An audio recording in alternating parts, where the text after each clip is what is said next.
What is existential distress? Hi, I'm Jane from Chaplain Connect, and today I wanted to get into what existential distress is exactly. I have heard this question from so many people, from patients, from caregivers, from clinicians, and from friends and family who just kind of wonder, what is this existential distress? So I am going to define it, give you some examples of some people who may be going through existential distress, and talk a little bit about how it might be different and even deeper than emotional distress. So, what is existential distress exactly? Well, I think we can really boil it down to the question word, why? Now, you may be thinking, well, my 3-year-old is always asking why. She asks, why is the world round? Why is fire hot? Why do people live in homes? And while those are really sometimes frustrating and difficult questions to answer while you're trying to get her shoes on and get her out the door and to daycare so you can get to work, they still do have solutions. All of those why questions have a scientific or, an answer to that question. So then, if existential distress really boils down to that question word why, but isn't really about those why questions that have answers, then what exactly is existential distress again?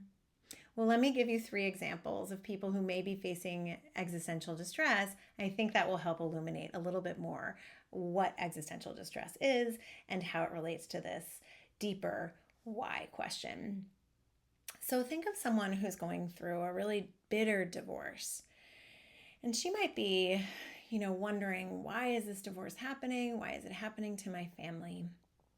Now, you may still kind of think, well, Jane, that also does kind of have an answer to it. A therapist could be really helpful at helping this person discover why their marriage ended in divorce. And that's very true. A therapist is really skilled at helping people throughout a divorce. And I would highly recommend finding a therapist if you are going through a divorce. A therapist could help the person really realize that, I have an avoidant attachment style and my partner had an anxious attachment style.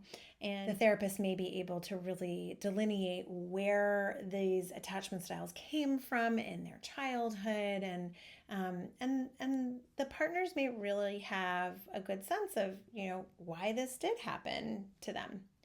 But the person may, at the end of the day, find themselves in an empty home in their living room, sitting on their couch, still with all this healing and resolution that they found from the therapist, still kind of wondering, yeah, but actually why? But why still? Why? Now, you may also think of another situation where someone's standing in front of their home that's just been burned down by a forest fire, asking the question, why? Why is this happening to my home? Why is this happening to us? Why is this happening? Now, a fire marshal might be really helpful in finding some answers to that. They may be able to help the homeowner understand that there was someone who threw a cigarette butt out of their window on the highway down the road.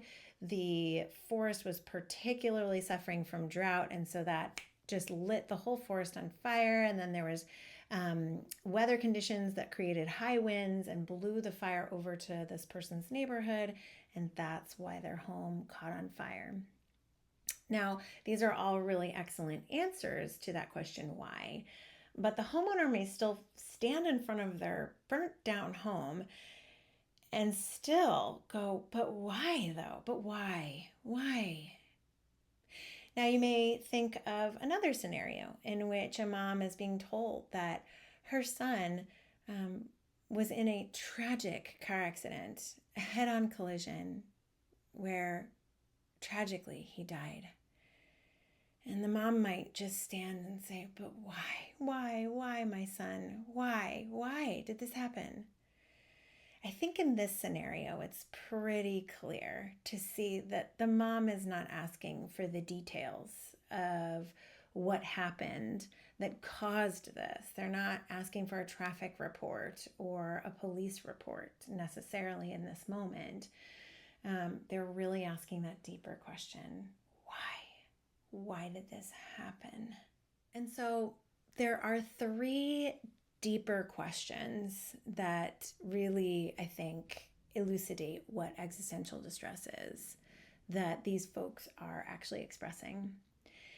And so when they ask, why is this happening? They may be asking, why is this happening at all? Why do people get raised in such a way that they develop attachment styles that are like oil and water that they don't even know until they've already had 3 kids, and now they have to figure this all out, and it becomes really bitter and really painful? Like, why does this happen to human beings? And you know what? Why do we build homes so close to forests? Or why wasn't there a way to prevent this? Like, why is this actually happening to anyone? Like, why does anyone's house burn down? Or, you know what? Why does any kid get into a car accident? Why does anyone get into, why are we even driving these awful, horrible machines that can kill people? That can be underneath, right? So why is this happening? There's this like big kind of abstract thought about like, why does this stuff kind of happen at all? Why does this suffering exist at all for human beings? And then the why me question can have 2 parts to it. So one is that a aspect of existential distress is that it can it can cause isolation, and it can be caused by isolation. So what do I mean by that? So someone who's going through existential distress and saying, why me, may feel like they're the only person in the world who's experiencing this difficult of a divorce, or this burnt down of a home, or this tragic of a car accident, that they're the only person in the whole wide world, and that causes them to ask the question, why me? You may look around and go, you know what? My friend has an avoidant attachment style too, and her husband has an anxious attachment style. They're still going on. Like, why am I the one who had to have a divorce here? Or they may look around the neighborhood and go, yeah, but like 3 of my neighbors didn't have their homes burned down. Or, you know what, right now in this very moment, people are driving down that road and nobody's getting killed right now. So, yeah, why me? You know, why me? Why did I have to go through this particular distress and this particular suffering? And, you know, I think the thing is that these why questions, these deeper why questions, are part of the human condition. And that we all have been asking these questions since we were that little toddler. Why? Why? Why do these things happen? I think it's a part of the human condition.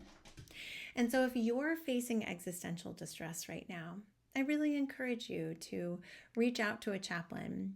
You can reach out to a chaplain through Chaplain Connect, or if you're in a hospital or a school that has a chaplain, I really encourage you to reach out to that chaplain to discuss some of your big why questions. I also encourage you to look at our videos that will help you work through existential distress and some things that you can do to really help alleviate your existential distress. So I really hope that this has been helpful in understanding what existential distress is exactly. And please do like this video, subscribe to our channel so that you can get updates when we have more content available for you. I hope that you have as good a day as you possibly can, and I really do look forward to seeing you again.